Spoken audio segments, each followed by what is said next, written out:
welcome to Quantum Astrology with Julie Simmons, that's me. Today I'm going to talk to you about one of my favorite topics in astrology, which I call ages and stages. Astrology has an amazing guidance system that helps us to understand how we develop through the stages of life as humans. How, you get born, you have childhood, you have adolescence, you have young adulthood, and then adulthood, and then elderhood, and then what I like to call living ancestorhood. So these are all aspects of human growth and development that astrology has information about, because the planets are cyclical, right? So planets go through cycles, and as they go through cycles, and human beings live through cycles, and so we remember astrology is based on the fact that we're constantly looking up at the heavens to understand what we're experiencing down here below. So I have looked at astrology. Really, when you look at astrology, you could say there are two layers or two levels of astrology. And one level is the very personal relationship, the very personal relationship that each person has to their own chart. So in that you see, personality tendencies, and you can sometimes read events, and things can happen to people at different ages. You can have an accident at any age.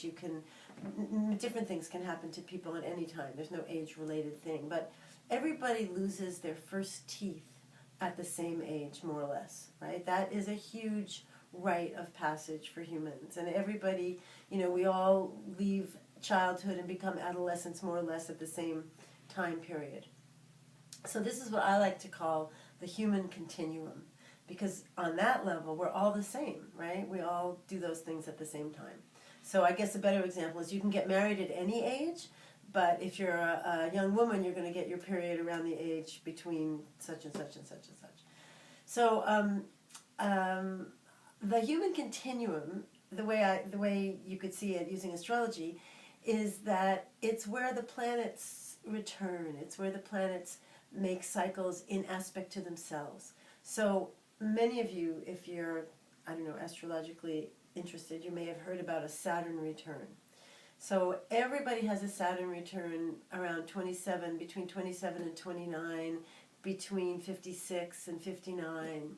And Saturn returns represent major thresholds of life. The first Saturn return, which happens when you're in your late 20s, is about leaving childhood for good and entering elderhood, whether you like it, or entering adulthood, not elderhood, becoming an adult, right? So adulthood, whether you rebel against it and want to be a perennial child or not, by the time you're that age, you're an adult and everyone can tell. More or less, everyone looks like an adult by that time.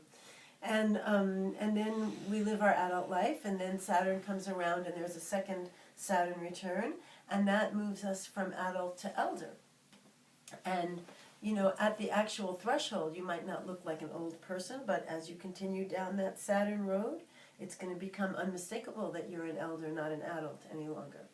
So the planets are incredibly, they give us incredibly useful information for what kinds of things, in a sense, are expected of us as we pass through these stages in life. So a few years ago, I wrote a book called Earned Wisdom, which you can see here. And the subtitle of Earned Wisdom is Becoming an Elder in Times of Chaos. So I wrote this book for people who were crossing the threshold from adult to elder, because I was crossing the threshold from adult to elder, and I needed to do the research so I could figure it out. It was an incredibly wonderful and illuminating journey for me, and I teach a workshop based on it, but I also teach other workshops based on, for teenagers and for people having their first Saturn return, so all these stages of life. So I just thought I'd like to tell you about that today. And as we progress, as quantum astrology progresses through time, and we have our own cycles to unfold, we can dig deeper into each one of those stages and see what we find. Thank you for being here. Bye.